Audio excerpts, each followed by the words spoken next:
Hello everyone, my name is Harshad Lakhera और recently मैंने SSC stenographer 2022 में AIR 190 सिक्योर किया है और मुझे लवासना ग्रेड डी मसूरी में डिपार्टमेंट मिला है। सो सबसे पहले तो I am very thankful to you Sakshi ma'am for every effort and Sarthak shorthand, क्योंकि जितना हार्डवर्क मेरा रहा है सिलेक्शन में उतना ही मैम का भी रहा है।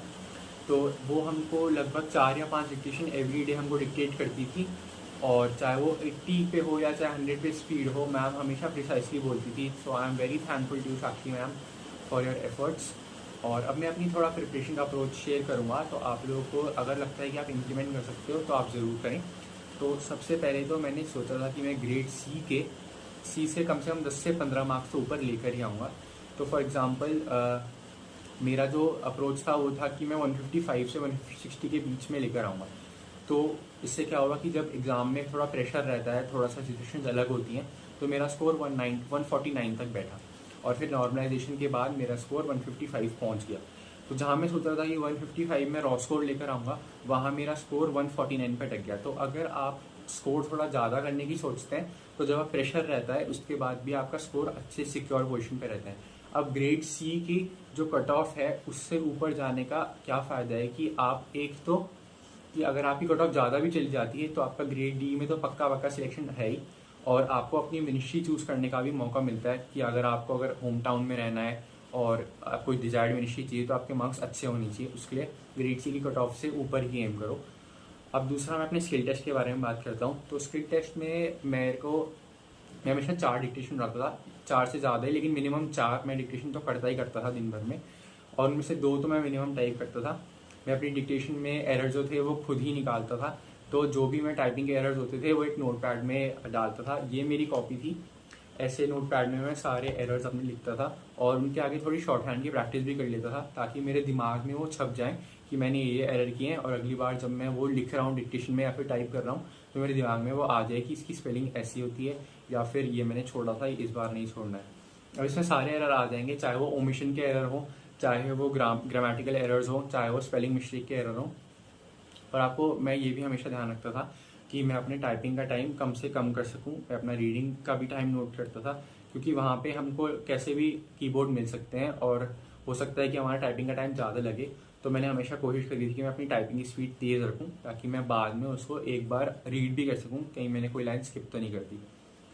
अब मेरा एक और अप्रोच था कि क्योंकि हमारा पेपर 2 बार कैंसिल हुआ है, तो पहली बार जो हमारा मैटर बोला गया था वो बहुत ही अनयूजुअल मैटर था, जो कि था जनरल मैटर। और उसके बाद मैंने बहुत सारे जनरल मैटर भी करे हैं, बहुत सारे न्यूज़पेपर भी करे हैं, लेकिन उससे पहले भी मेरे मैटर में बहुत वेरिएशन था। मैंने केसी भी प्रैक्टिस करी है, मैंने प्रोग्रेसिव भी प्रैक्टिस करी है, मैंने जो इंग्लिश की टाइपिंग बुक्स होती है वो भी प्रैक्टिस करी है, और न्यूज़पेपर भी मैंने प्रैक्टिस करे हैं। तो इससे क्या होता है कि जब आपका मैटर में वेरिएशन होता है ना, तो आप बहुत ज़्यादा कॉन्फिडेंट होते हैं कि जब आप एग्ज़ाम में लिखने जाओगे तो आपका हाथ सेम वैसे चलेगा जैसे आप कोचिंग में करते थे।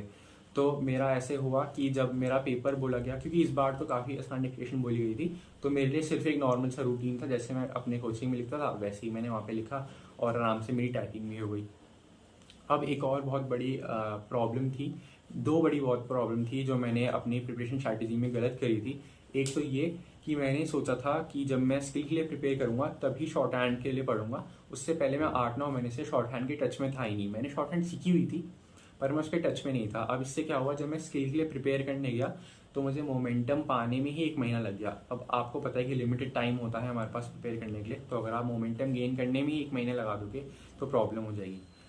तो आप लोग ऐसा मत करना, क्योंकि आपका पेपर आने वाला है। तो आप लोग ऐसा कर सकते हो कि 400 की 2 डिक्टेशन आप लोग उठा सकते हो, और उसमें से ऐसा करो कि वो आप सिर्फ कोशिश करो कि मैं टच में रहूं शॉर्ट हैंड के। आपकी स्पीड खुद ब खुद इंक्रीज हो जाएगी 10-15 से, अगर आप लोग 2 महीने तक भी ये प्रैक्टिस करते हो तो। आपको मेन मोटिव ये है कि मुझे टच में रहना है शॉर्ट हैंड के।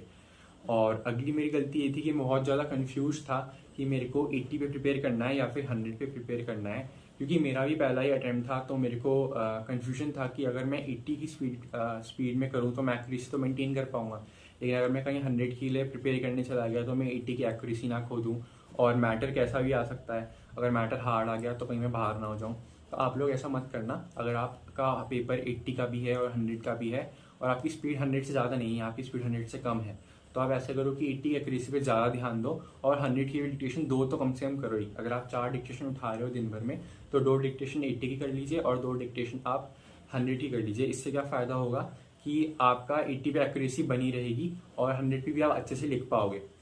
तो आपकी दिन प्रतिदिन आपकी एक्यूरेसी बढ़ती चली जाएगी, 100 की भी और 80 की भी।